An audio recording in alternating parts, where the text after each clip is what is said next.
Hello student, আজকে আমরা দেখব এসএসসি জিডি 2026 এর এক্সামের আগের একদম লাস্ট মুহূর্তের কিছু সাজেশন কোশ্চেন। এই সাজেশন কোশ্চেনগুলো দেখে যাও, যদি ভাগ্য ভালো থাকে পরীক্ষার হলে এগুলো এখান থেকেই কমন পাবে। তো চলো আজকের কিছু সাজেশন কোশ্চেন, কিন্তু কোশ্চেনগুলো কিন্তু জিডি জিজ্ঞাসা করেছিল প্রিভিয়াস ইয়ারে, সুতরাং এগুলো পিওয়াইকিউ বা প্রিভিয়াস ইয়ার কোশ্চেন কিছু তোমাদের জন্য এনেছি স্ট্যাটিক জিকের ওপরে বেস করে। তো চলো আজকের প্রথম প্রশ্ন কি আছে দেখবো। দেখো প্রথম প্রশ্ন কি বলছে, একেবারে বেসিক একটা প্রশ্ন, যেই প্রশ্নটা আমি অনেকবার করেছি, ইউটিউবে করেছি, কোর্সে করেছি, এবং তোমরা যারা সিরিয়াসলি প্রিপারেশন করছো তারাও খুব ভালো মতন জানো যে 2015 সালে পরিকল্পনা কমিশনকে রিপ্লেস করে হচ্ছে নিম্নলিখিত চারটের মধ্যে কোন সংস্থাটি ক্ষমতায় এসেছিল? উত্তর হয়ে যাবে নীতি আয়োগ। কত সালে? না 2015 সালে। ডেটটা মনে রাখবে, সেই সময়টা ছিল হচ্ছে 1 জানুয়ারি, 1 তারিখ জানুয়ারি মাসের 1 তারিখে এসেছিল, কিন্তু সালটা ছিল 2015 সাল। এবার সাথে এটাও জেনে রাখো, পরিকল্পনা কমিশন মানে প্ল্যানিং কমিশন, সেটা ছিল 15 মার্চে। সেটা ছিল হচ্ছে 15 মার্চে ছিল, 15 মার্চে। সালটা মনে রাখবে 1950 সাল, জওহরলাল নেহরুর দ্বারা। ঠিক আছে, সাথে নাবার্ড জেনে রাখো, নাবার্ড স্থাপিত হয়েছিল 1982 সালে। শিব রমন কমিটি, কমিটিটার নাম মনে রাখবে, পরীক্ষা জিজ্ঞাসা করবে। শিব রমন কমিটি রেকমেন্ডেশন, এটা তৈরি হয়েছিল 1982 সালে। নাবার্ড তৈরি হয়েছিল, সেবি তৈরি হয়েছিল 1988-এ। তারপরে এটাকে বিধিবদ্ধ করা হয় 1992 সাল নাগাদ, হচ্ছে সেবি বানানো হয়েছিল। তারপরে RBI reserve bank of India 1935 সালে স্থাপিত হয়, 1935 সালে। আর রিজার্ভ ব্যাংক অফ ইন্ডিয়াকে জাতীয়করণ করা হয় 1949 সালে। সম্পূর্ণই হচ্ছে এসএসসি জিডির জন্য অ্যাপ্রোপ্রিয়েট পয়েন্ট এগুলো। এই কোয়েশ্চেন্সগুলো আসবে এবং আসবে, বারবার আসবে। আর এই প্রশ্নটা এসেছিল 2024 সালে। তো এগুলো পিওয়াইকিউ কোয়েশ্চেন্স আর কি, ঠিক আছে? তো খেয়াল রাখবে। আর একটা কি যেন বলতে চাইছিলাম, হ্যাঁ, এইবার হচ্ছে তোমার নাবার্ড, তারপর হচ্ছে সেবি, এবং হচ্ছে আরবিআই মানে রিজার্ভ ব্যাংক অফ ইন্ডিয়া, এই তিনটেরই সদর দপ্তর বা হেডকোয়ার্টার সেটা হচ্ছে তোমার মুম্বাই শহরে রয়েছে। ঠিক আছে, বেশ, চলো অনেকগুলো পয়েন্ট আমরা এখান থেকে শিখলাম। এবার দেখবো দ্বিতীয় প্রশ্ন কি রয়েছে। দ্বিতীয় প্রশ্ন বলেছে যে কোন ভারতীয় সঙ্গীত শিল্পী প্রথম গায়ক যিনি সঙ্গীত শিল্পী বা প্রথম গায়ক যিনি ভারতের সর্বোচ্চ বেসামরিক পুরস্কার, যেটাকে আমরা রত্ন বলি, সেই ভারত রত্ন জিতেছে। ঠিক আছে, তো ভারত রত্ন পেয়েছেন কিনি সবার প্রথমে মিউজিক ইন্ডাস্ট্রি থেকে, তার নাম হচ্ছে এম.এস. সুব্বলক্ষ্মী। এই যে এম.এস. সুব্বলক্ষ্মী, এনার থেকে অনেক প্রশ্ন আমাকে ফেস করতে হয়েছে, তোমাদের আমি পড়িয়েছি তোমাদের প্রিভিয়াস ক্লাসগুলোতে। তোমরাও ফেস করো এক একটা পয়েন্ট, যেমন হচ্ছে ওনার থেকে জিজ্ঞাসা করবে কত সালে ভারতরত্ন পেয়েছে, উত্তর দেবে 1998 সালে প্রথম মিউজিশিয়ান হিসেবে। দেন উনি কে? উনি হচ্ছেন কর্ণাটকী কর্ণাটকী কর্ণাটকী ক্লাসিক্যাল মিউজিক বা শাস্ত্রীয় সঙ্গীত, ক্লাসিক্যাল মিউজিক সঙ্গীতের একজন সঙ্গীতজ্ঞ, কর্ণাটকী মিউজিকের সঙ্গীতজ্ঞ বা ভোকালিস্ট। তিনি হচ্ছেন 1966 সালে ইউনাইটেড নেশনের জেনারেল অ্যাসেম্বলিতে, যেটাকে আমরা সাধারণ পরিষদ বলে থাকি। তো জাতিসংঘের সাধারণ পরিষদে 1966 সালে ভারতীয় সঙ্গীত গেয়ে ইতিহাস তৈরি করেছিলেন। এটা একটা পয়েন্ট মনে রাখতে পারবে। এবং শুভলক্ষ্মী হচ্ছেন ভারতবর্ষের কর্ণাটকী ক্লাসিক্যাল সঙ্গীত। এবার যদি ক্লাসিক্যাল সঙ্গীতের কথা বলতে লাগে, তাহলে তোমাকে আমি বলবো, ভাই, ক্লাসিক্যাল সঙ্গীত এই চ্যানেলেই আমাদের ইউ স্টাডিতে আমি তোমাদের আপলোড করিয়েছি। ভারতীয় ক্লাসিক্যাল সঙ্গীত মানে হিন্দুস্তানি ক্লাসিক্যাল এবং কর্ণাটকী ক্লাসিক্যাল, ডিটেলড আমি পড়িয়েছি। দুটোর মধ্যে পার্থক্য কি সেটাও বলেছি, অবশ্যই ভিডিওটা দেখতে পারো। ঠিক আছে, চলো। জাকির হোসেন কিসের সাথে সম্পর্কিত? তবলার সাথে। তবলা বাজায় হচ্ছে তোমার জাকির হোসেন। A.R. রহমান হচ্ছে সঙ্গীতজ্ঞ, ভারতের অস্কার পেয়েছিলেন তিনি স্লামডগ মিলেনিয়ার সেই জয় হো ওই গানটার জন্য A.R. রহমানকে দেয়া হয়েছিল। ঠিক আছে, পরবর্তী প্রশ্ন দেখো কি বলছে। বলছে বলছে যে খুব সিম্পল প্রশ্নটা বলছে যে বর্ষ হিন্দু উৎসব, বর্ষ একটা হিন্দু একটা উৎসব, যেটা হচ্ছে অনেকটা সিমিলার হচ্ছে দীপাবলির মতো বা দিওয়ালির মতন। এটা হচ্ছে এই উৎসবটা কোন উপজাতিরা পালন করে থাকে? এই উপজাতিটা পালন করে থাকে বর্লি এবং হচ্ছে কোকনা, কোকনা এবং বর্লি এরা পালন করে থাকে এই উপজাতিরা।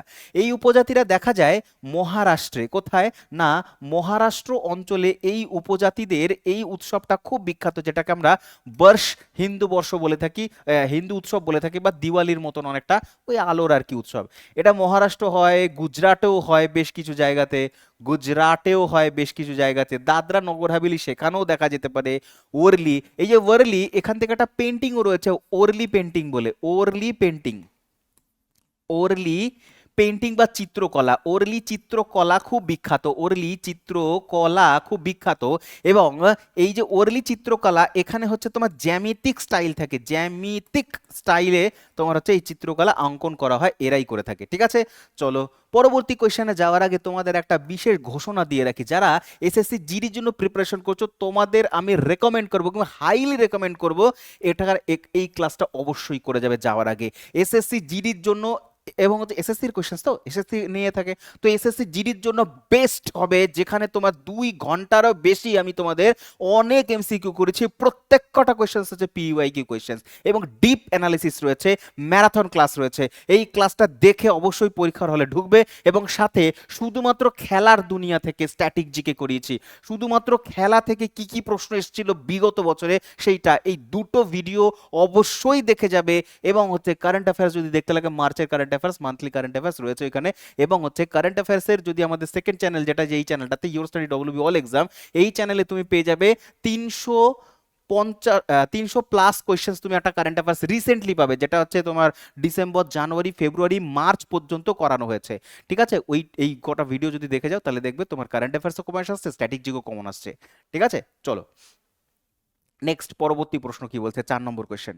4 নম্বর বলছে, 4 নম্বর কোয়েশ্চেন বলছে যে ভারতের প্রথম অর্থনৈতিক আদমশুমারি হয়েছিল লাক্ষাদ্বীপ ছাড়া বাকি সব দেশে, মানে বাকি সব রাজ্যে এবং কেন্দ্রশাসিত অঞ্চলে, শুধু হয়নি কোথায়, হয়নি হচ্ছে লাক্ষাদ্বীপে। এটা কত সালে হয়েছিল?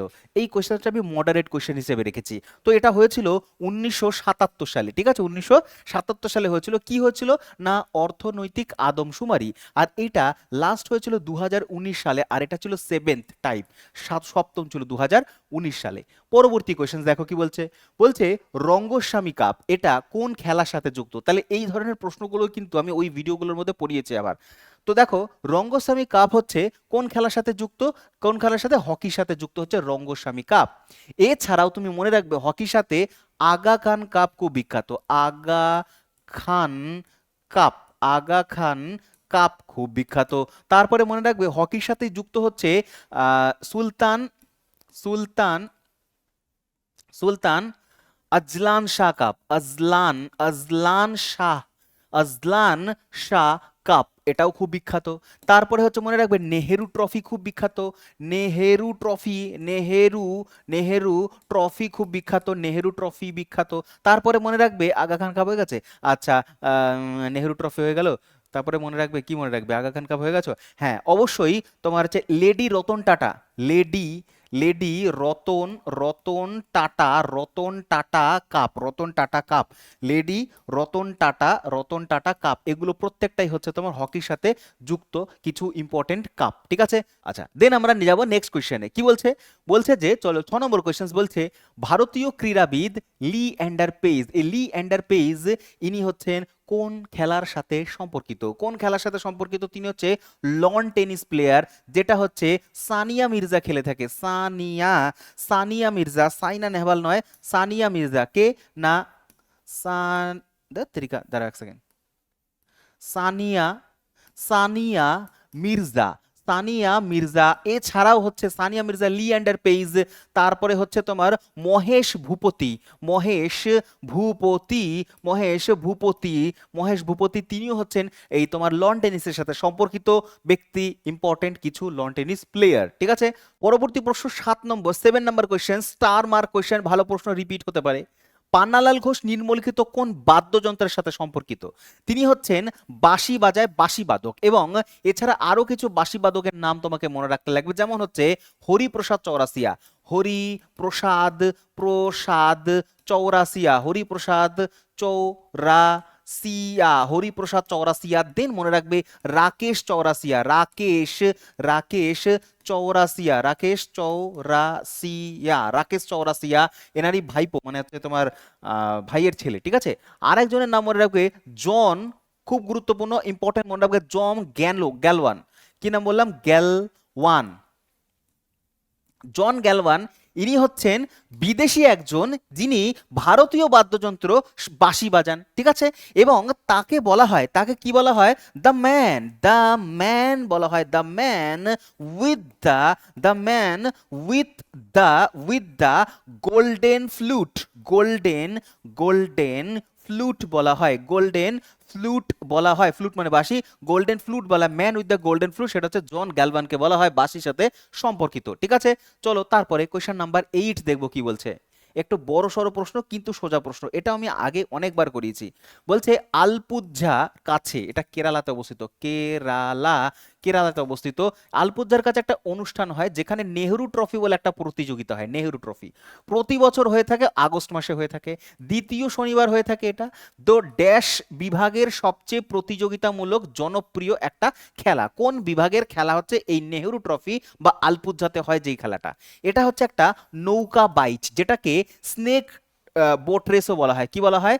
স্নেক স্নেক বা সাপের boat race, snake boat race, boat race বলা হয়। স্নেক বোট রেস কেন দেখবে? হচ্ছে কেরালাতে হচ্ছে ভেম্বানাদ হ্রদের ওপরে, হ্রদের মধ্যে বড় বড় লম্বা লম্বা বোট হচ্ছে, সাপের মতন দেখতে লাগে, 10-12 জন মিলে একসাথে বৈঠক করছে। ওটা হচ্ছে অ্যাকচুয়ালি কম্পিটিশন, ওটা একটা খেলা। সেটাকে নাম দেওয়া হচ্ছে নেহেরু ট্রফি। জওহরলাল নেহেরু এটাকে নাম দিয়েছিলেন স্নেক বোট রেস বা নৌকা বাইচ, যেটা কেরালাতে হয়, আগস্ট মাসে হয়, ঠিক আছে। আচ্ছা চলো তারপরে পরবর্তী প্রশ্ন দেখবো আমরা, 9 নম্বর। বলছে কি? বলছে নিম্নলিখিত কোন রাজ্যের মধ্যে একটা উৎসব হচ্ছে বোনালু ফেস্টিভ্যাল? বোনালু ফেস্টিভ্যাল নিম্নলিখিত কোন রাজ্যের একটা ফেস্টিভ্যাল? উত্তর কি দেবে? উত্তর হচ্ছে বোনালু হচ্ছে তেলেঙ্গানাতে দেখা যায়, তেলেঙ্গানাতে হচ্ছে বোনালু দেখা যায়। আরেকটা ফ্রি দিচ্ছি, সেটা হচ্ছে তোমার বাথুকাম্মা, বাথুকাম্মা এটাও হচ্ছে তোমার বাথু, এক সেকেন্ড, বাথু কাম্মা, বাথুকাম্মা এটাও হচ্ছে তোমার একটা উৎসব যেটা তেলেঙ্গানাতে দেখা যায়।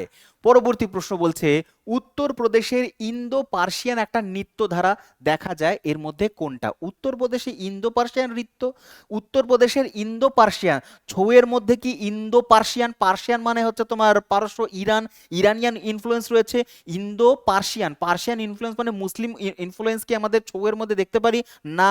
কত্থকের মধ্যে, ইয়েস কত্থকের মধ্যে দেখা যেতে পারে।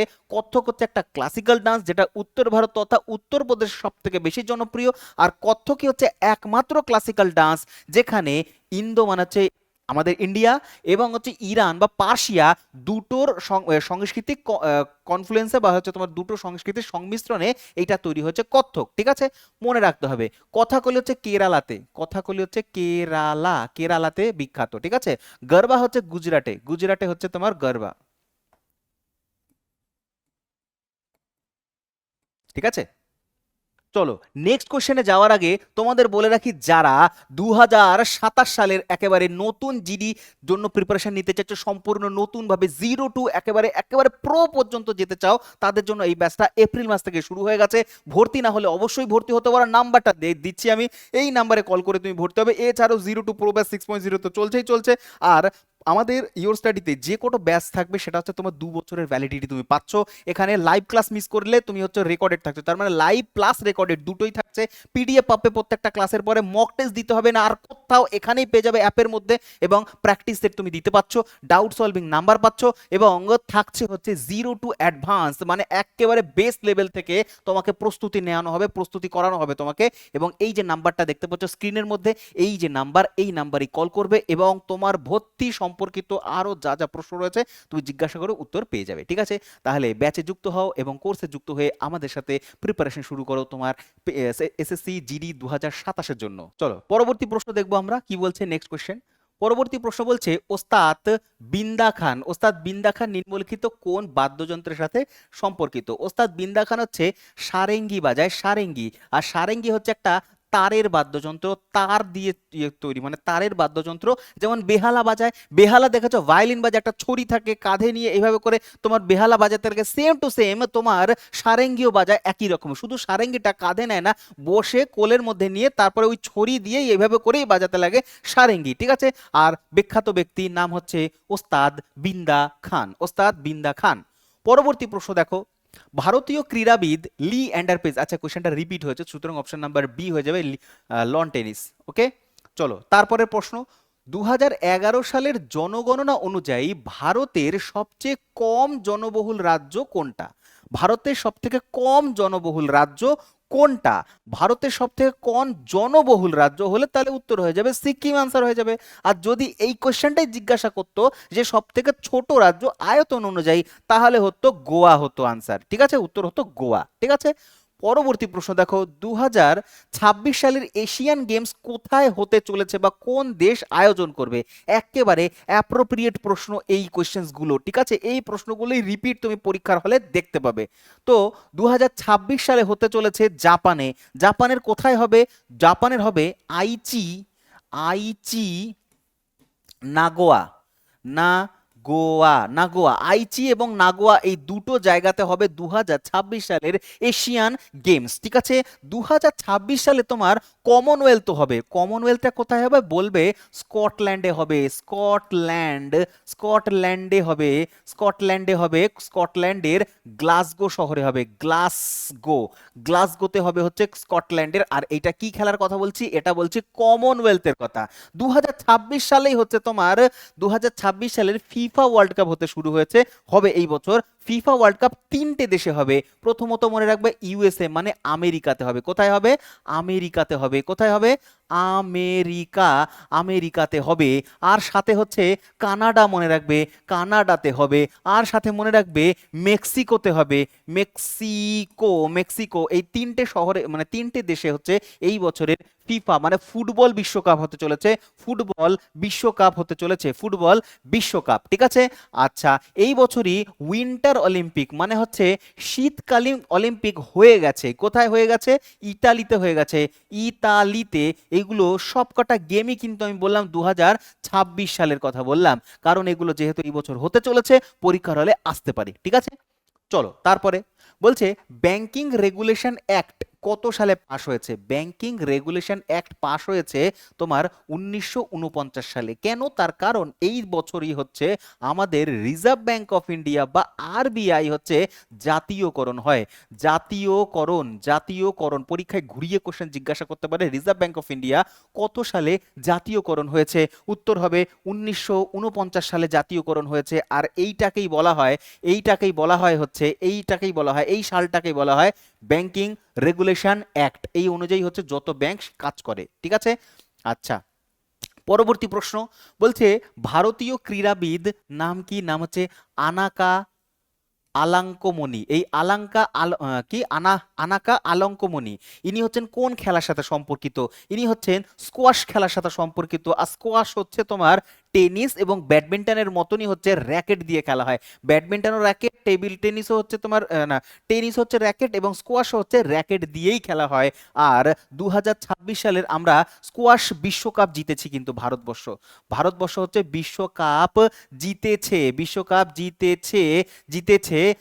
কোথায় হয়েছে এটা? এটা হয়েছে হচ্ছে তোমার চেন্নাইতে, চেন্নাইতে হয়েছে। কেন বলছি? তার কারণ এই প্রথম কোনো এশিয়ার দেশ স্কোয়াশ ওয়ার্ল্ড কাপ বা বিশ্বকাপ জিতেছে, সেই জন্য মনে রাখতে হবে। পরবর্তী প্রশ্ন দেখবে 2011 সালের জনগণনা অনুযায়ী নিচের কোন রাজ্য মহিলা সাক্ষরতার হার সব থেকে কম? কম কোন রাজ্যে? কম, কম, সব থেকে কম বলেছে, সাক্ষরতার হার সব থেকে কম বিহারে। কোথায়? না, বিহারে সব থেকে কম, বিহারে কম। কিন্তু অপশানে তো বিহার নেই, সুতরাং রাজস্থান হয়ে যাবে সঠিক উত্তর। রাজস্থানে হচ্ছে মহিলা সাক্ষরতার হার সব থেকে কম। আর এটাকেই যদি বেশি বলে দিত উত্তর হয়ে যেত কেরালা, কেরালাতে হচ্ছে মহিলাদের সাক্ষরতার হার সব থেকে বেশি। পরবর্তী কোশ্চেন দেখবো আমরা, ওস্তাদ বিসমিল্লাহ খান কোন বাদ্যযন্ত্রের সাথে সম্পর্কিত? সোজা প্রশ্ন, একেবারে ইজি। তবলা তো হবে না, হারমোনিয়ামও নয়, ঢোলকও নয়, পড়ে থাকলো শেহনাই। শেহনাই বা সানাইয়ের সাথে সম্পর্কিত হচ্ছে ওস্তাদ বিসমিল্লাহ খান। আর ওস্তাদ বিসমিল্লাহ খান সানাই বাজায়, সানাইকে বলা হয় মঙ্গল বাদ্য। কি বলা হয়? মঙ্গল বাদ্য বলা হয়। যে কোনো শুভ উৎসবে এই বাদ্যযন্ত্রটা বাজানো হয়, মানে সানাই বাজানো হয়, যেমন বিয়েতে বাজানো হয়। কেন? কারণ বিয়ে হচ্ছে একটা শুভ উৎসব, তো সেই কারণে মানে হচ্ছে শুভ আর কি তোমার হচ্ছে অনুষ্ঠান, তো সেই কারণে হচ্ছে বিয়েতে মঙ্গল বাদ্য বা সানাই বাজানো হয়। একই রকম ভাবে এই ওস্তাদ বিসমিল্লাহ খান, ওস্তাদ বিসমিল্লাহ খান 1947 সালের 15ই আগস্ট যখন দেশ স্বাধীন হচ্ছে না, দেশ স্বাধীন হচ্ছে, প্রথমবার তোমার হচ্ছে লাল কেল্লাতে এনাকেই আহ্বান জানানো হয়েছিল নেহেরু প্রাইম মিনিস্টারের দ্বারা। তো ভারতবর্ষের প্রথম স্বাধীনতা দিবসে ইনি হচ্ছেন মঙ্গলবাদ্য বা সানাই বাজিয়েছিলেন, বিসমিল্লাহ খান বাজিয়েছিলেন। মনে রাখবে, ইম্পর্টেন্ট পরীক্ষায় এসেছিল। লাভনি এটা একটা নৃত্য। এই নৃত্যটা মধ্যপ্রদেশ, মহারাষ্ট্র, তামিলনাড়ু এবং আসাম কোথায় প্রচলিত? লাভনি নৃত্য হচ্ছে মহারাষ্ট্রের খুব বিখ্যাত একটা নাচ। এছাড়াও কালা নৃত্য, কালা নৃত্য সবকটা মহারাষ্ট্রের। কালা নৃত্য, লেজিম নৃত্য, লেজিম লিখতে থাকো, লেজিম নৃত্য, কালা নৃত্য, এগুলো সব বিখ্যাত। তামাশা খুব বিখ্যাত, তামাশা, তামাশা, এগুলো হচ্ছে তোমার লাবণী সহ মহারাষ্ট্রের বিখ্যাত কিছু নৃত্য। ঠিক আছে, চলো তারপরে পরবর্তী কোশ্চেন দেখবো। কোন খেলায় অংশগ্রহণকারীদের পুগিলিস্ট বলা হয়? পুগিলিস্ট, পুগিলিস্ট বলা হয় হচ্ছে কাদেরকে? যারা বক্সিং এর সাথে যুক্ত বা হচ্ছে তোমার বক্সিং খেলে, বক্সার যারা, তাদেরকে পুগিলিস্ট বলা হয়, পুগিলিস্ট। ঠিক আছে, তার কারণ বক্সিং এ পাঞ্চ করে না, মুষ্টিযুদ্ধ বলে ওই কারণে। ঠিক আছে, তো এই মুষ্টিকে ল্যাটিন ভাষায় পুগিস্ট বলা হয়, তো সেখান থেকে এসছে পুগিলিস্ট। ঠিক আছে, নেক্সট কোয়েশ্চেন 21 নাম্বার কোয়েশ্চেন, একটা নেক্সট লেভেলের কোয়েশ্চেন, যথেষ্ট কঠিন কোয়েশ্চেন ছিল সেই বছরের, এটা 2024 সালের। বলছে যে কৃষ্ণ এবং তার পত্নী বা তার রানী সত্যভামার নিয়ে একটা গল্প রয়েছে। গল্পটা হচ্ছে তোমার ভামা কালাপম। এই ভামা কালাপম গল্পের উপরে বেস করে কোন নৃত্য হয়?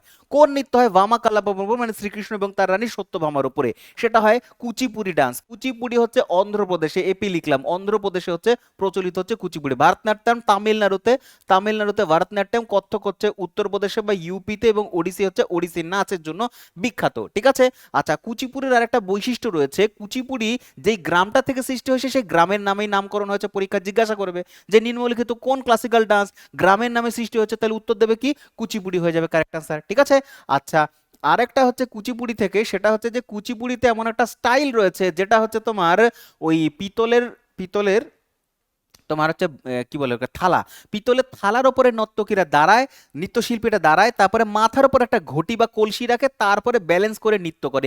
এই স্টাইলটাও কুচিপুড়িরই একটা স্টাইল। ঠিক আছে, চলো তারপরে বলছে বোহাগ বিহু কোন নামে পরিচিত? ভাই বিহু পড়েছি, বিহু তো আসামের একটা। এবার বোহাগ বিহুকে কি বিহু বলা হয়? দেখো 3 ধরনের বিহু হয়।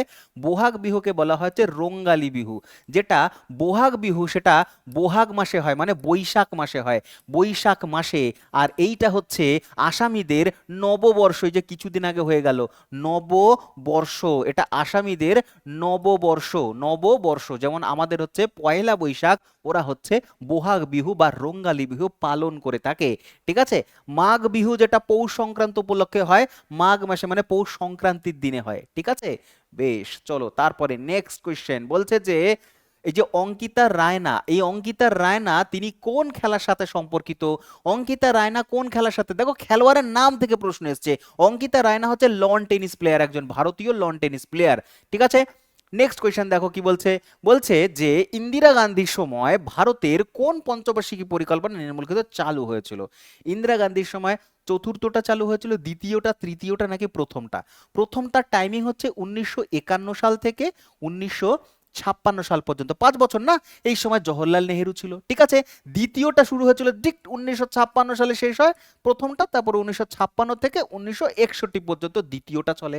3 নম্বরটা শুরু হয় ওই সময় 1961-তে, এটা পরেই হচ্ছে 1961 থেকে 5 বছর কাউন্ট করো, 1966 সাল পর্যন্ত চলেছিল। ঠিক আছে, 1966-তে। ওকে, তারপরে আসে হচ্ছে চতুর্থ পঞ্চবার্ষিকী পরিকল্পনা, সেটা হয়েছে 3 বছরের গ্যাপ দিয়ে 1969 থেকে 5 বছর গ্যাপ করো, হিসেব করো 1974 সাল। আর এই সময় ইন্দিরা গান্ধী ভারতের প্রাইম মিনিস্টার ছিলেন। মনে রাখবে, এক একটা সাল এক একটা জায়গা খুব গুরুত্বপূর্ণ। ঠিক আছে, চলো পরবর্তী।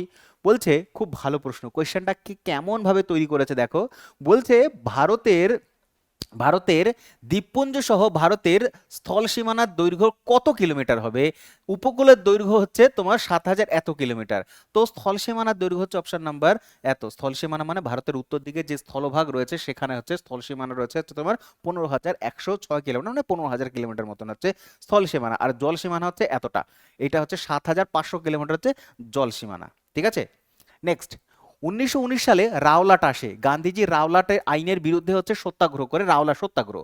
এইটাকে বলা হয় কালো আইন, এই আইনটাকে কি বলা হয়? কালো আইন বলা হয়। তো বলছে এই আইনের মাধ্যমে গান্ধীজি কেন আন্দোলন করেছিলেন, কারণ কেন ব্রিটিশরা, মানে ব্রিটিশরা এমন কি ঘটনা ঘটিয়েছিল যার জন্য হচ্ছে গান্ধীজিকে আন্দোলনে নামতে হয়?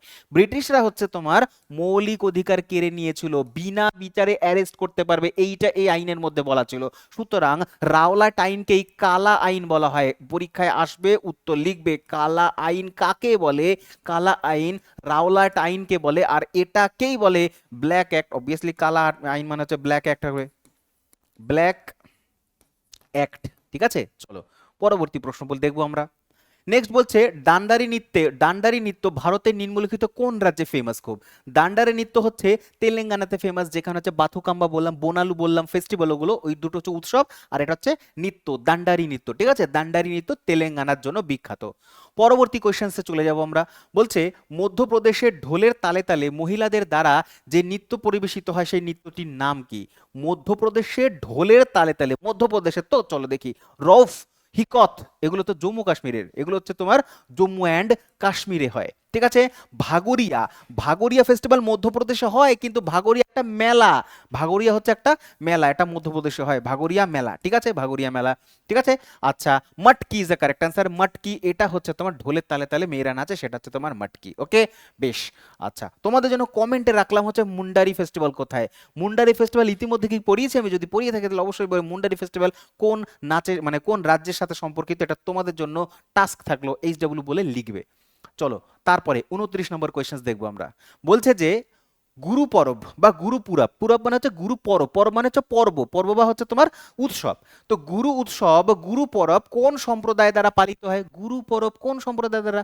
কোন সম্প্রদায় দ্বারা ভাই? শিখ সম্প্রদায় দ্বারা, তাই না? শিখ সম্প্রদায় দ্বারা হচ্ছে তোমার গুরু পরব পালিত হয়ে থাকে। ঠিক আছে, চলো 30 নম্বর কোয়েশ্চেন। বলছে ক্রীড়াবিদ নাম হচ্ছে অঞ্জুম চোপড়া, এই অঞ্জুম চোপড়া কোন খেলার সাথে সম্পর্কিত? কোন খেলার সাথে সম্পর্কিত হচ্ছে অঞ্জুম চোপড়া? অঞ্জুম চোপড়া হচ্ছে ক্রিকেটার, একজন মহিলা ক্রিকেটার, ভারতীয় মহিলা ক্রিকেটার হচ্ছে অঞ্জুম চোপড়া, অনেক আগের খেলোয়াড়, খুব বিখ্যাত নাম রয়েছে তার, তাই মনে রাখতে হবে অঞ্জুম চোপড়া হচ্ছে ক্রিকেটার, ভারতীয় মহিলা ক্রিকেটার। ঠিক আছে, তো এই ছিল আজকের আমাদের ক্লাস, কিছু বিশেষ কোয়েশ্চেন্স তোমাদের জন্য নিয়ে আসলাম, আলোচনা করলাম, ডিসকাশন করলাম, কিছু গুরুত্বপূর্ণ পয়েন্ট তোমাদের সামনে তুলে ধরলাম। যদি ভালো লাগে লাইক করতে পারো, এবং দেখে যদি যাও এখান থেকে যদি প্রশ্ন কমন আসে অবশ্যই কমেন্টে এসে জানাবে যে স্যার এই ক্লাসটা দেখে গেছিলাম তাই কোয়েশ্চেনটা কমন পেয়েছিলাম। সো থ্যাংক ইউ, দেখা হচ্ছে নেক্সট কোনো ক্লাসে, নেক্সট কোনো ভিডিওতে। ততক্ষণে দেখতে থাকো তোমাদের প্রিয় চ্যানেল, এবং বেস্ট অফ লাক পরীক্ষার জন্য, প্রিপারেশন ভালো করে করে যাও, এবং জয় হিন্দ।